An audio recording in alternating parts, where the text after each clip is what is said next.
A wife does not refuse, her mother warned the night before the wedding, her voice cold as iron. But when the Duke closed the bedchamber door behind them, he did not reach for her. He stepped back. If you've ever been taught to endure instead of choose, subscribe now. Because the next chapter will shatter everything Angela believes about marriage. London, December 1868. The morning of her wedding arrived wrapped in the thick, oppressive fog that seemed to seep into the very bones of the city, turning familiar streets into shadowed labyrinths. 26-year-old Angela Bells stood motionless before the tarnished mirror in her modest bedroom, studying a reflection that felt increasingly unfamiliar.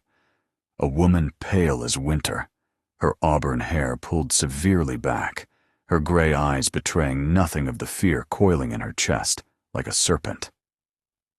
Today she would marry Nathan Hartwell, the Duke of Ashford, a man of 32 whose reputation preceded him like a winter storm. A widower whose first wife had died under circumstances spoken of only in whispers, he was known throughout London society as a man of rigid discipline, unyielding control, and impenetrable reserve. The marriage had been arranged through necessity rather than affection. Angela's family, once respectable, but now teetering on the edge of financial collapse, needed the Duke's considerable fortune. The Duke, in turn, required a wife to restore propriety to his household and silence the persistent rumors that clung to his name like smoke. She had met him only twice before this day.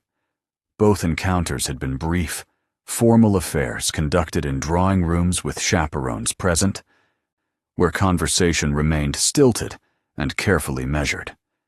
He was handsome in a severe, almost forbidding way. Tall, dark-haired, with eyes the color of winter steel that seemed to look through rather than at her. There had been no warmth, no curiosity, no indication that he saw her as anything more than a contractual obligation elegantly fulfilled. Angela harbored no illusions about love.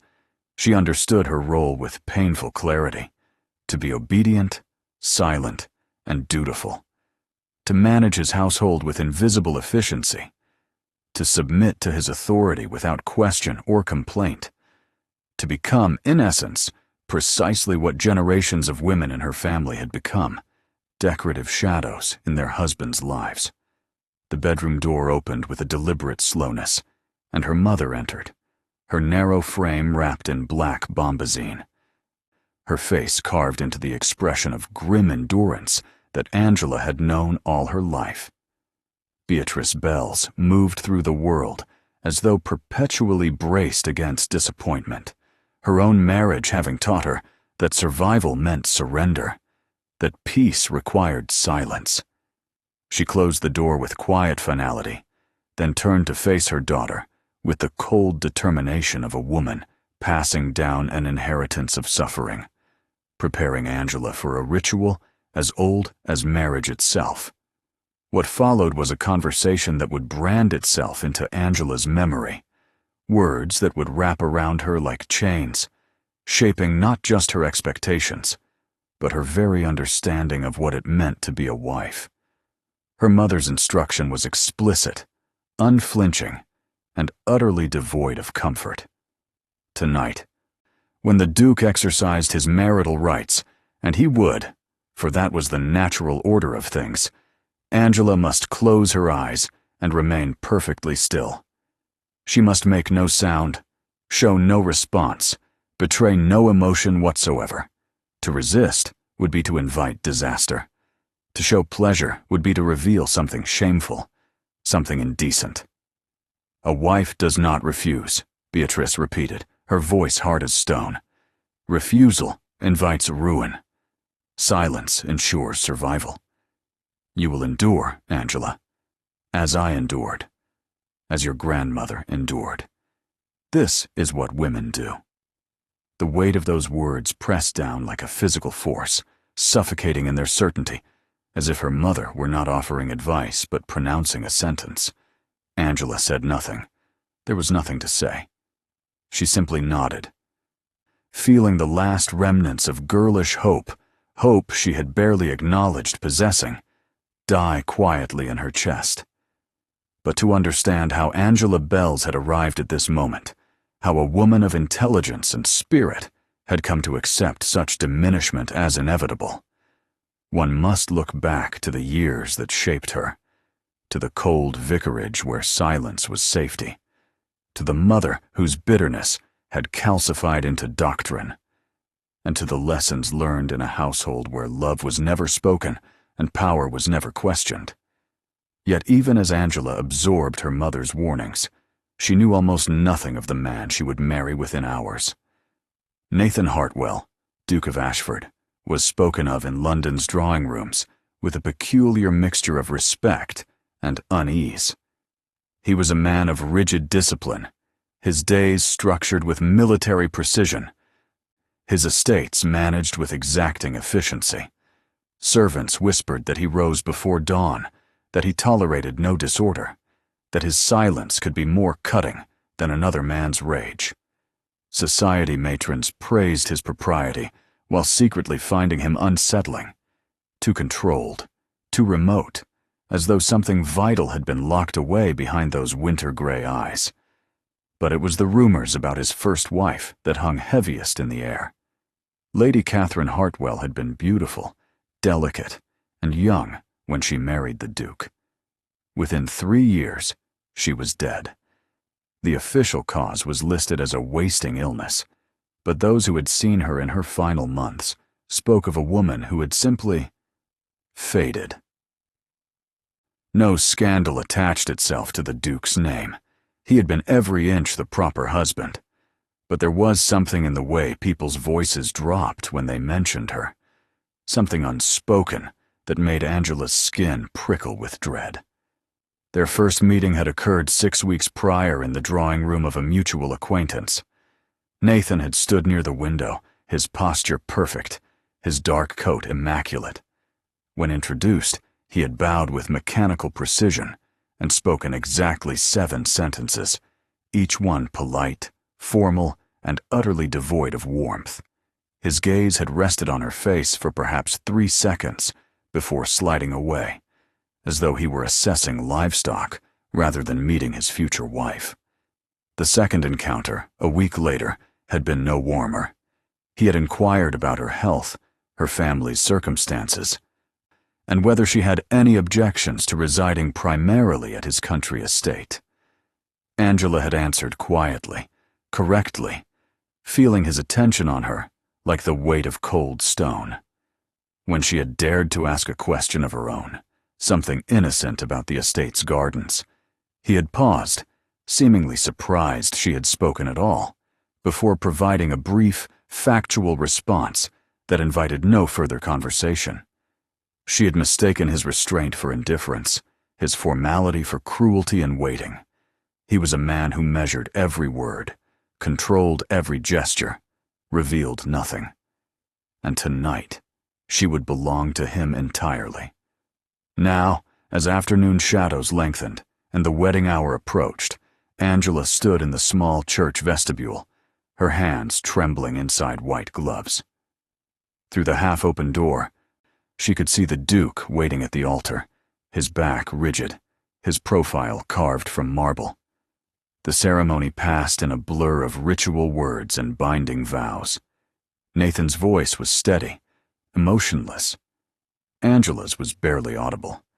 When he took her hand to slide the ring onto her finger, his touch was neither gentle nor harsh, merely efficient, as though completing a necessary task.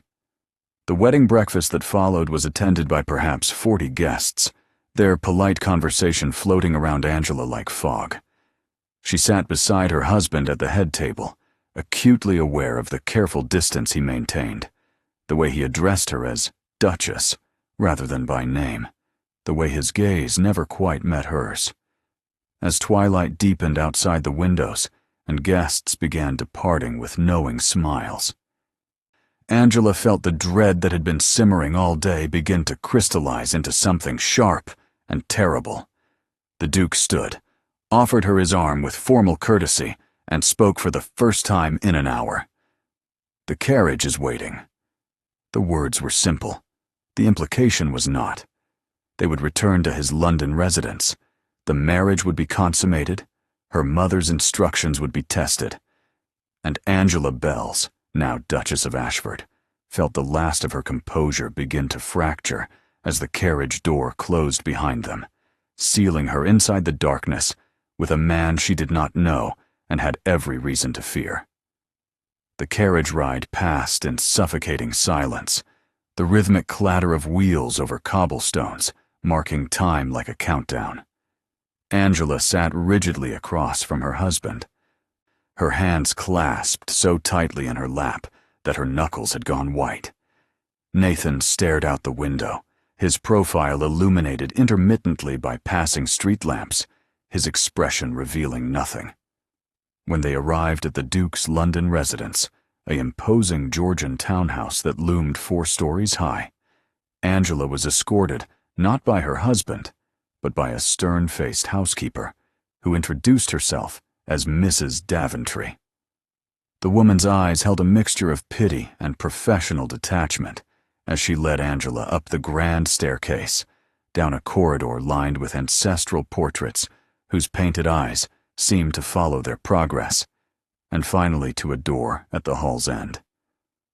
"The Duke's chambers, Your Grace," Mrs. Daventry said quietly, pushing the door open. "He will join you shortly." Then she was gone. And Angela stood alone in a room that felt more like a cathedral than a bedroom. The ducal bedchamber was vast, overwhelming in its grandeur. Heavy burgundy curtains framed windows that stretched nearly to the ceiling. Dark mahogany furniture, a massive wardrobe, an ornate writing desk, a towering bookcase lined the walls like sentinels. And dominating the center of the room, impossible to ignore, stood an enormous 4-poster bed draped in midnight blue velvet. Angela's breath came shallow and fast as her mother's words returned with crystalline clarity. "Close your eyes. Remain perfectly still. Make no sound. Show no resistance, but give no response. A wife does not refuse. Refusal invites ruin. You will endure this, Angela, as I endured, as all women endure." Her hands shook as she removed her gloves, then her jewelry. Each small action feeling weighted with terrible significance. A maid had laid out a white nightgown across the bed, virginal, gossamer thin, designed for a purpose that made Angela's stomach twist with dread. She changed mechanically, her movements wooden, trying not to think, not to feel, not to imagine what would follow. The nightgown felt like a shroud. When she finally forced herself to approach the bed, her legs trembled so badly she nearly stumbled. She sat on its edge, then lay back against the pillows, her body rigid as carved stone, her eyes fixed on the ceiling's ornate plasterwork. Her heart hammered so loudly she was certain it could be heard throughout the house.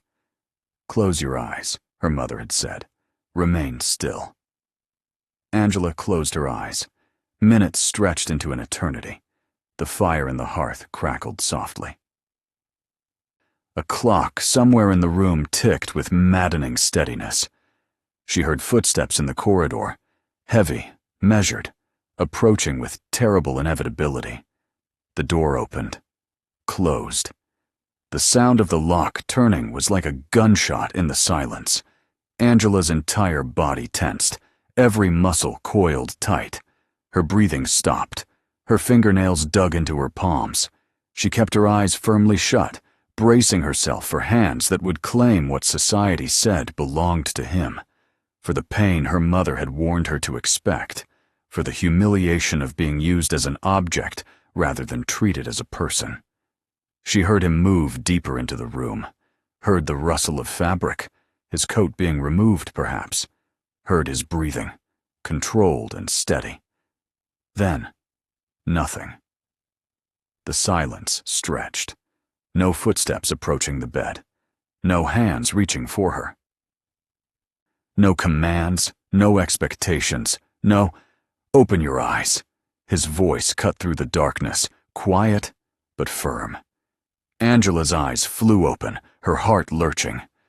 Nathan Hartwell stood near the fireplace, at least 10 feet from the bed, still fully clothed, save for his coat and cravat. His shirt was open at the collar, his dark hair slightly disheveled from the evening's events, but his expression remained unreadable. He was not approaching her. He was not even looking at her. Instead, he stared into the fire, his hands clasped behind his back, his entire posture speaking of restraint, so tightly controlled it was almost painful to witness. Angela's mind fractured with confusion. This was wrong.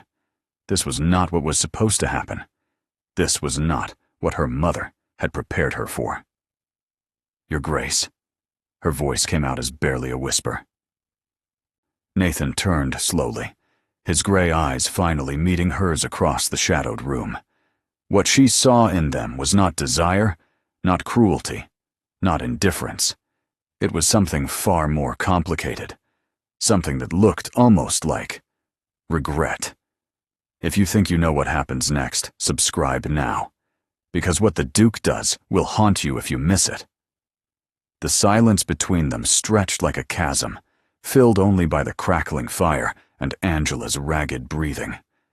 She remained frozen against the pillows, her white nightgown stark against the dark bedding, her mind struggling to comprehend why her husband stood so far away, why he made no move toward her, why everything her mother had prepared her for was, inexplicably, not happening. Nathan turned back to the fire, his shoulders tense beneath his white shirt. Slowly, deliberately, he began removing his gloves, first one, then the other, the leather sliding free with a soft whisper that seemed impossibly loud in the quiet room. He laid them carefully on the mantelpiece, then gripped its edge as though anchoring himself. "You may sit up," he said, his voice low and controlled.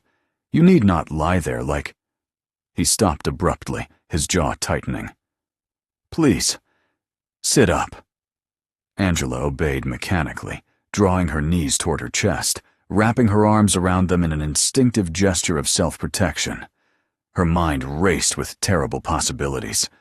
Was this some form of cruelty she hadn't anticipated?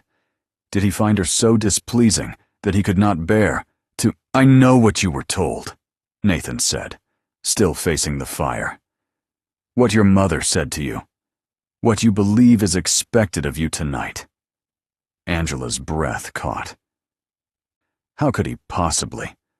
"I know because it is what every woman is told," he continued, his voice harder now, edged with something that sounded almost like anger, though not, she sensed, directed at her. That marriage is duty, that a wife's body is not her own, that obedience is virtue, and refusal is sin. He turned to face her fully, and the firelight cast his features in sharp relief, the strong line of his jaw, the intensity in his gray eyes, the tightness around his mouth that spoke of internal struggle. "Nothing will happen tonight unless you wish it." The words landed like a physical blow. Angela stared at him, uncomprehending, as though he had suddenly begun speaking a foreign language. I don't understand," she whispered. "It is quite simple, Duchess." His tone was gentle despite the formality. "I will not touch you. Not tonight." "Not until—" He paused, seeming to choose his words with extreme care. "Not until you desire it." Desire. The word felt obscene, impossible. Wives did not desire. They endured. "But you," Angela's voice cracked, "you have the right. The law—" "I have no interest in what the law permits," Nathan interrupted, his voice sharp as a blade. "Legal rights mean nothing if they require—" Again he stopped himself, his hands clenching at his sides. "I will not repeat the mistakes of my past." There it was again, that shadow of his first marriage, the wife who had died, the rumors no one would explain. Angela's confusion transformed into something more dangerous. Suspicion. This had to be a test. Some cruel game designed to trap her. If she showed relief, would he punish her for it? If she refused him, would he later claim she had violated her duties? "I don't believe you," she said, the words escaping before she could stop them. Something flickered across Nathan's face. Pain, perhaps, or resignation. "I expected you would not. Trust must be earned, particularly between strangers bound by contract rather than choice." He moved to a chair near the window, deliberately increasing the distance between them. "I will sleep here tonight. The bed is yours alone." "No." The word burst from Angela with surprising force. She scrambled to her feet, her nightgown swirling around her ankles. "No, you cannot. This is wrong. This is not how—" Her voice rose with each word, panic threading through confusion. "A wife does not refuse. If I refuse, I invite ruin," Nathan finished quietly. "Is that what she told you? That refusal would destroy you?" Angela's eyes burned with sudden tears. "She told me the truth. She told me what survival requires." "She told you what her survival required," Nathan countered, his voice softening. "But I am not your mother's husband, Angela. And this," he gestured between them, "will not be her marriage." The use of her given name, the first time he had spoken it, sent a tremor through her. She stood trembling in the center of the grand room, her entire understanding of marriage, of duty, of her place in the world, fracturing like ice beneath uncertain weight. Nathan settled into the chair, his posture deliberately relaxed despite the tension in his shoulders. "Sleep, Duchess. You are safe tonight. I give you my word." But as Angela slowly, hesitantly returned to the bed, pulling the covers up to her chin like armor, she realized something terrifying. She had no idea what his word was worth, or what it meant to be safe. Angela did not sleep. How could she, when everything she had been taught lay shattered around her like broken glass? When her husband sat motionless in a chair across the room, a silent guardian or captor, she still could not determine which. Dawn came slowly, gray light seeping through the heavy curtains. She heard Nathan stir, heard the quiet sound of him standing, stretching muscles that must have ached from his uncomfortable vigil. She kept her eyes closed, feigning sleep, uncertain what morning would demand of her. "I know you're awake." His voice was rough with exhaustion but not unkind. "We should speak plainly, I think. Pretense serves neither of us." Angela opened her eyes to find him standing by the window, his back to her, one hand braced against the frame. His shirt was wrinkled, his dark hair disheveled. He looked, for the first time, almost human rather than the rigid, controlled figure she had married. "Why?" The question escaped before she could stop it. "Why would you refuse what is yours by right and custom?" Nathan was silent for a long moment. When he finally spoke, his voice carried a weight that made Angela sit up, drawing the blanket around her shoulders. "Because I have been that husband before," he said quietly. "The one who claimed his rights, who followed every rule society praised, who did everything propriety demanded." He turned to face her, and the rawness in his expression made her breath catch. "And I watched my wife disappear piece by piece until there was nothing left but a ghost wearing her face." Angela's heart constricted. "Lady Catherine. Catherine." He spoke the name like a wound that had never healed. "She was 18 when we married, beautiful, gentle, perfectly trained in obedience. She never refused me. Not once." His jaw tightened. "Not once in 3 years did she refuse me anything. She said yes to every request, submitted to every expectation, performed every duty with flawless compliance." "Then what? Can you not see?" Nathan's voice cracked, something desperate bleeding through his control. Her yes meant nothing because she had no permission to say no. I thought her silence was contentment. I thought her obedience was peace. I thought he stopped, pressing his palm against his eyes.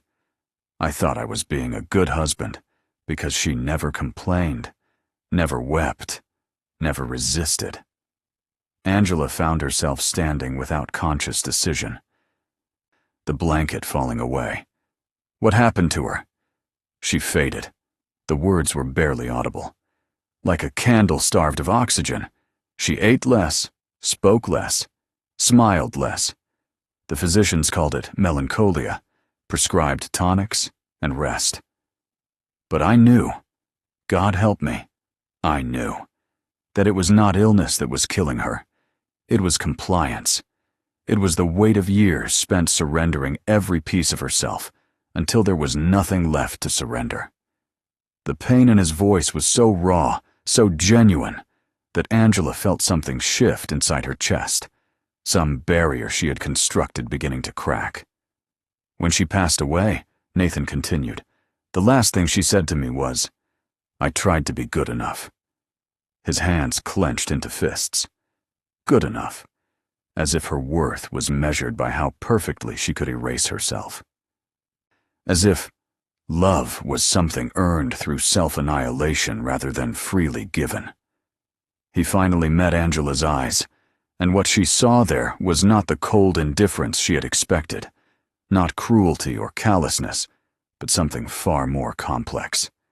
Guilt, determination, fierce resolve. I will not do that again, he said, his voice steady now despite the emotion beneath it. I will not confuse obedience with love. I will not mistake silence for consent. I will not take from you what you cannot freely choose to give. He straightened, squaring his shoulders. If that means we never share a bed, so be it. If that means I die without an heir, so be it. But I will not destroy another woman by treating her compliance as if it were devotion. Angela stood frozen, her mind reeling. Power, she had always been taught. Looked like her mother's husband, loud, demanding, taking without asking. She had expected Nathan to wield his authority like a weapon. But here was power of an entirely different kind. Power that chose restraint over possession. Power that stepped back rather than forward. Power that understood the difference between submission extracted and trust earned. I don't know how to do this, Angela whispered, the admission torn from somewhere deep inside her. I was taught only one way to be a wife. Then we will both learn another way, Nathan replied quietly. Together. The days that followed unfolded with a strange, disorienting gentleness that left Angela perpetually off balance, waiting for the inevitable moment when Nathan's patience would shatter and the true nature of their arrangement would reveal itself. It never came. They fell into a rhythm that bore no resemblance to the marriage Angela had been prepared for. Breakfast together in the morning room, where Nathan read correspondence while she stared at her untouched toast. Afternoons when he worked in his study, and she wandered the vast house like a ghost, uncertain of her place or purpose.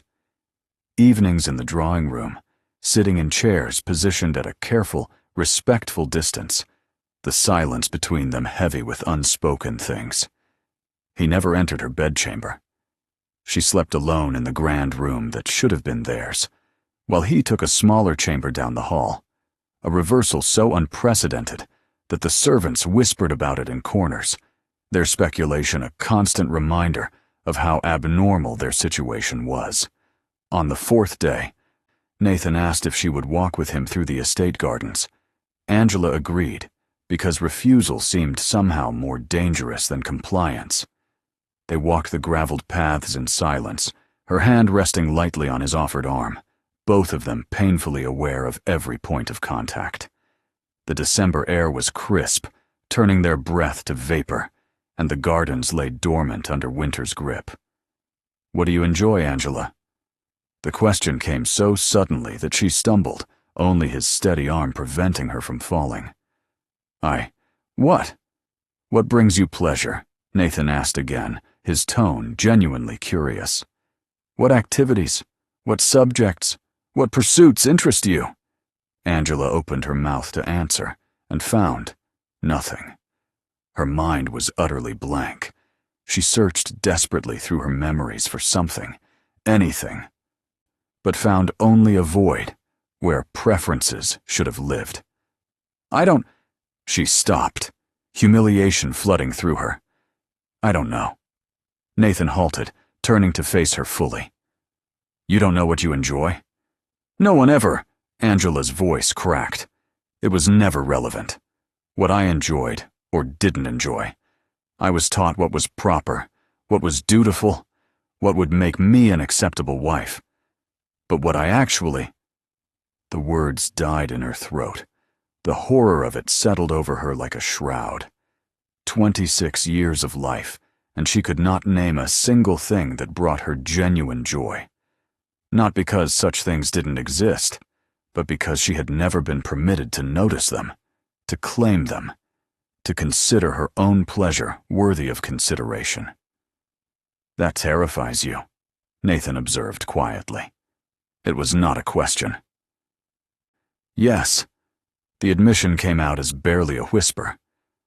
Good, he said, and at her shocked expression added, Terror means you're beginning to see the cage you were kept in, and seeing it is the first step toward walking free of it. Over the following days, something shifted. Nathan did not press her, did not demand answers or transformations. Instead, he simply observed, asked questions, waited. Do you prefer tea or chocolate in the morning? Angela blinked, uncertain if it was a test. Whichever you prefer, Your Grace. That was not my question. She had chosen chocolate the next morning, her hand trembling as she reached for the pot, half expecting punishment for the presumption. None came. Nathan had merely nodded and continued reading his newspaper. Would you prefer to dine formally, or take supper on trays by the fire? I would prefer the fire, she had whispered, shocked by her own boldness. If that is acceptable. It is your home as much as mine, Angela. Your preferences matter. Small things, tiny choices, but each one felt monumental, dangerous, like learning to walk on legs that had been bound her entire life. She began noticing things she had never permitted herself to notice before. That she liked the smell of old books. That piano music made her feel melancholy, in a way that was not entirely unpleasant. That she preferred sitting near windows, where she could watch the sky change colors at sunset. These were her thoughts, her observations, hers. The realization was as exhilarating as it was terrifying. Their marriage was not possession. It was not ownership or dominion or any of the things she had been taught to expect. Instead, it was something far more unsettling, a careful, deliberate space where she was being given permission to discover who she actually was beneath the layers of conditioning and fear. And Angela was beginning to realize that she had no idea who that person might be. If you've ever lost your voice to survive, stay with this story. Subscribe now, or confess in the comments why stories like this scare you. 3 weeks into her marriage, Angela found herself standing in the library, staring at a letter from her mother. The paper trembled in her hands as she read Beatrice's carefully penned words, inquiring whether Angela had settled into her wifely duties, whether the Duke was pleased with her conduct, whether she was remembering everything she had been taught. A wife's contentment comes from knowing she has fulfilled her obligations, her mother had written.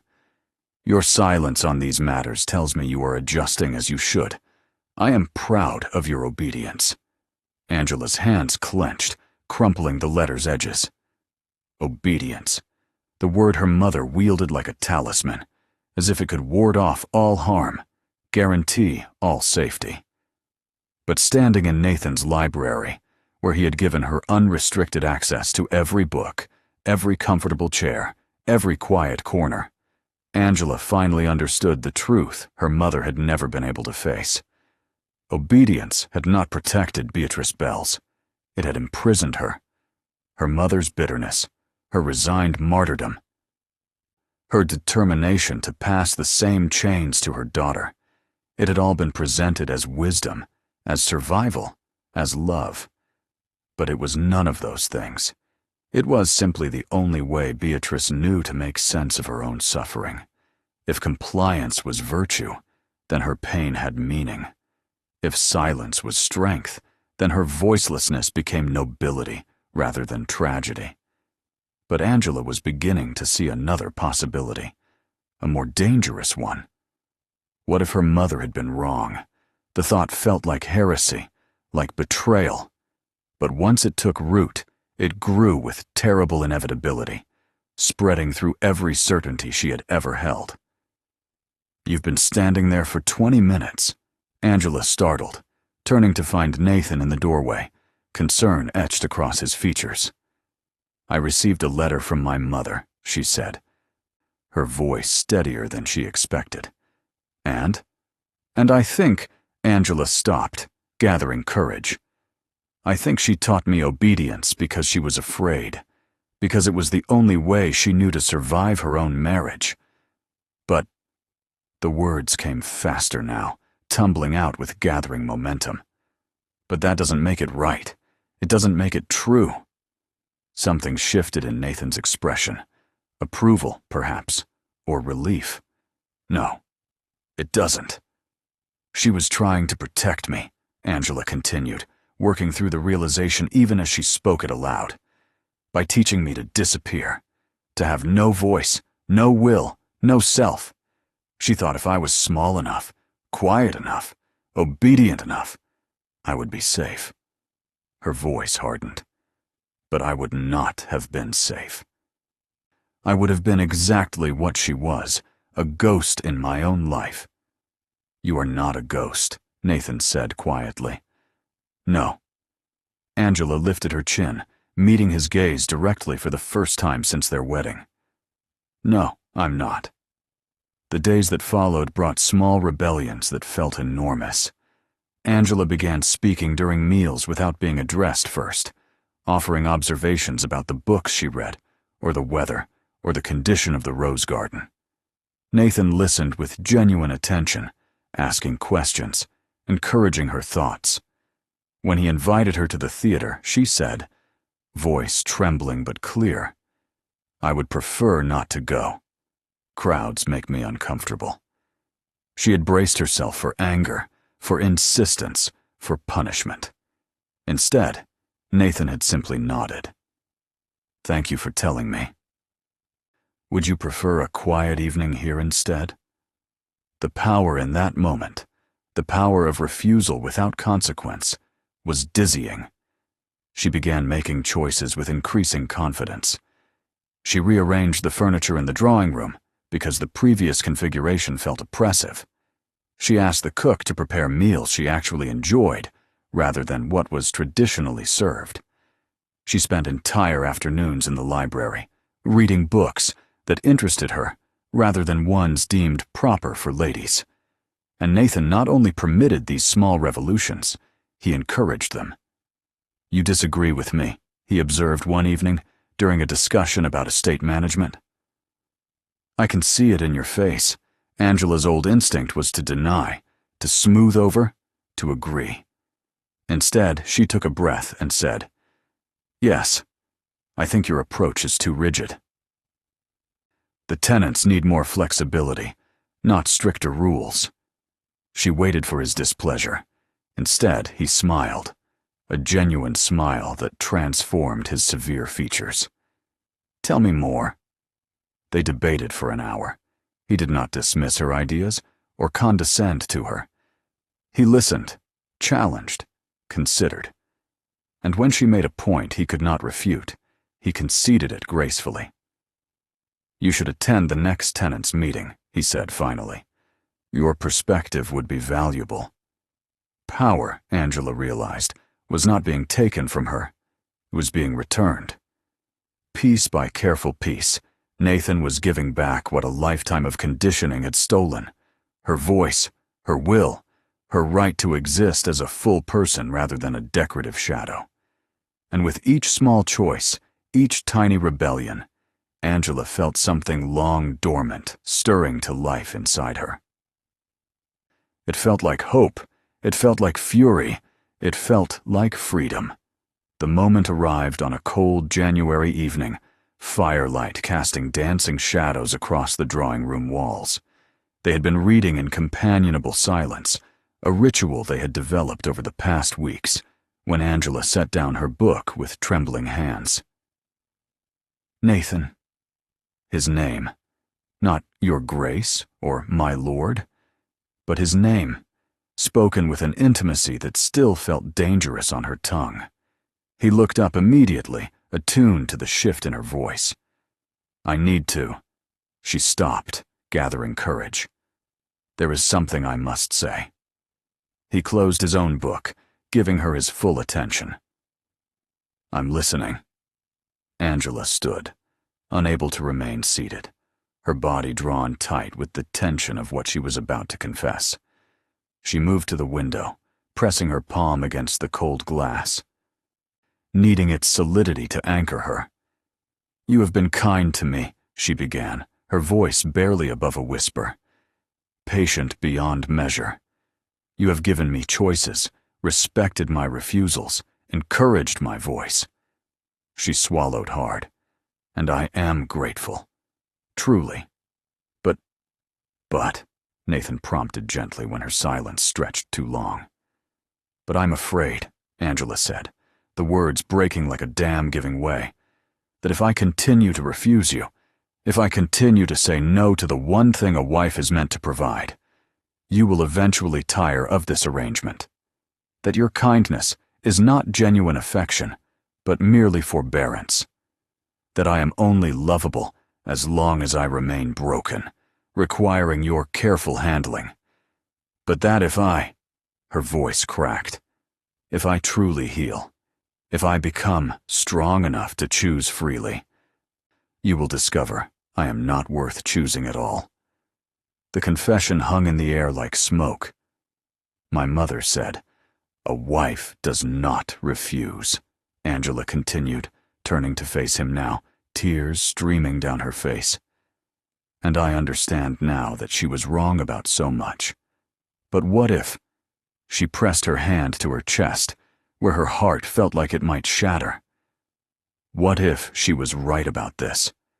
What if the only value I possess is my compliance? What if love requires surrender, and by learning to refuse, I have made myself unlovable? Nathan remained utterly still, his gray eyes fixed on her with an intensity that made her want to look away. But she held his gaze, needing him to understand the depth of her fear, the poisonous root that her mother's teaching had planted so deep it had wrapped around her very sense of worth. When he finally spoke, his voice was quiet, but carried the weight of absolute conviction. If you cannot refuse, you cannot truly choose. The words landed like a physical force, reverberating through her chest. Nathan rose slowly, deliberately, and moved, not toward her, but backward, creating more distance between them. The gesture was intentional, symbolic, a physical manifestation of the space he was offering her. Your compliance has no value to me, Angela, he said, his voice rough with emotion. None. What I want, what I have wanted from the moment I understood the prison you were kept in, is your freedom. And freedom means nothing if it does not include the freedom to refuse me. He took another step back. If you choose me out of fear, fear that refusal will make you unlovable, then you have not chosen me at all. You have simply traded one cage for another, and I will not be your jailer, no matter how gilded the bars. Another step.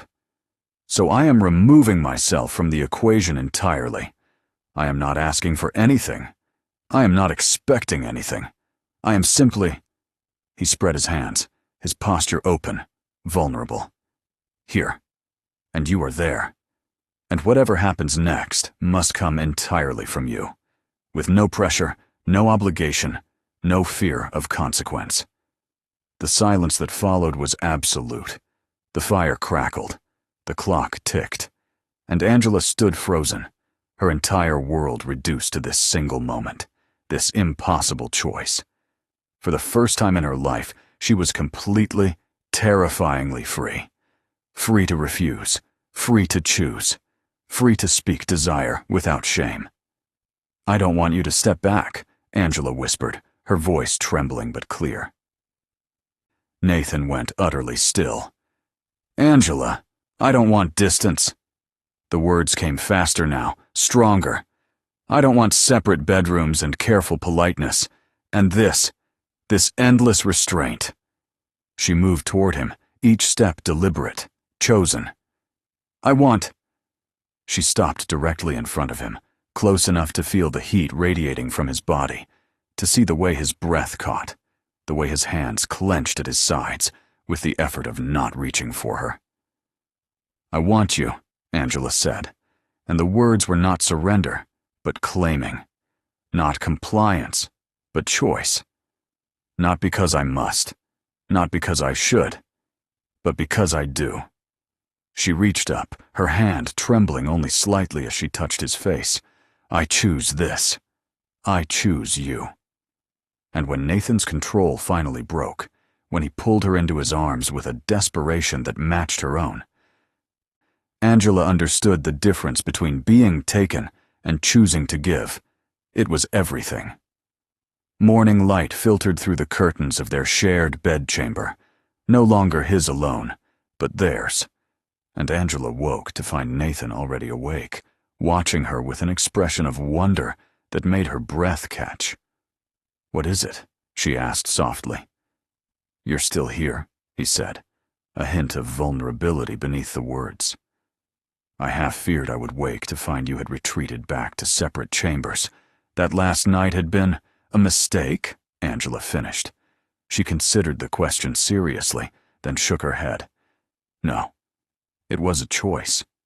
My choice, and I do not regret it." The truth settled over her like a cloak. She had chosen intimacy not from fear or duty, but from genuine desire. And in doing so, she had discovered something profound. The power to choose yes was meaningless without the equal power to choose no. She could refuse him tomorrow, next week, any time she wished. And that knowledge, that certainty, made her yes today feel like the most honest thing she had ever spoken. Over the weeks that followed, Angela discovered that transformation was not a single moment, but a continuous unfolding.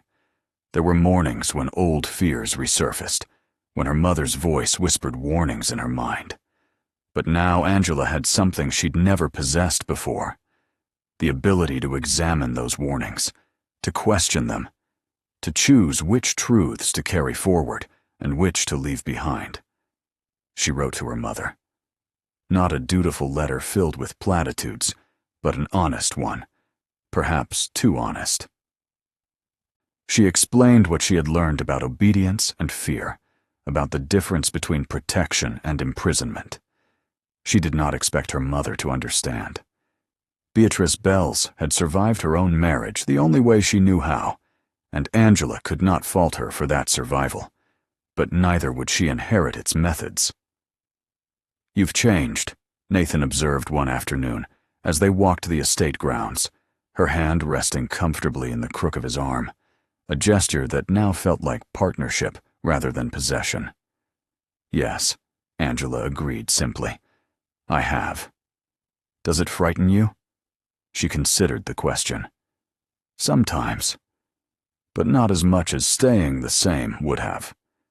She paused, squeezing his arm. "You gave me something dangerous, Nathan. You gave me agency. And now that I have it, I can never again pretend to be the woman who walked down that aisle believing she had no choices."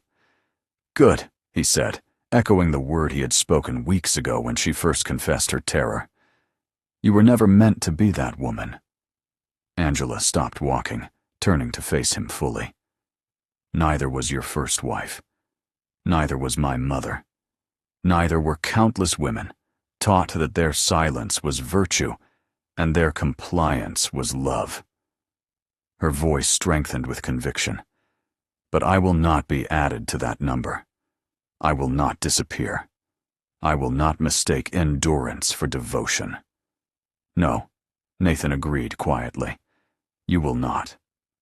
That evening, as she sat in the library, her favorite room in a house that now felt like home rather than a prison, Angela reflected on the journey from wedding night to this moment.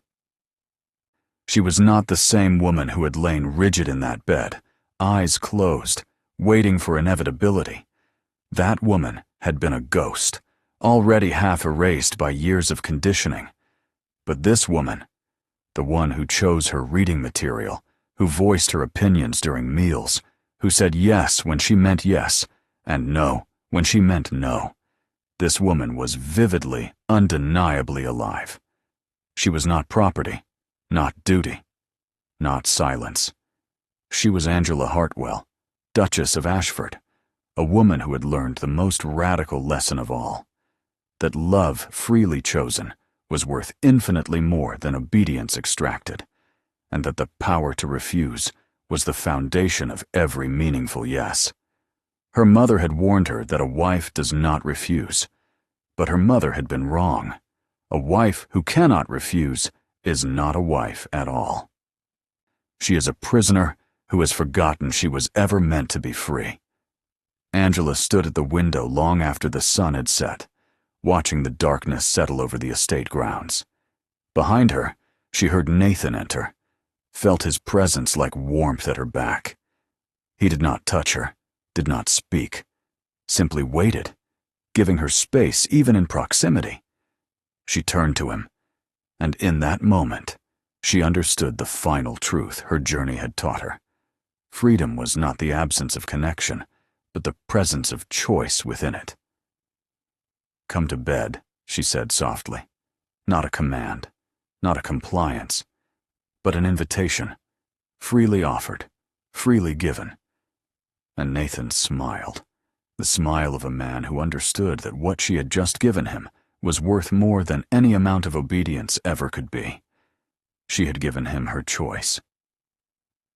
And in a world that had tried to teach her she had none, that was the most precious gift imaginable. If this story made you uncomfortable, it means it mattered. Subscribe now, or explain in the comments why stories about choice frighten you. A woman who cannot refuse cannot truly choose, and a woman who can choose transforms everything, including herself. Thank you for watching.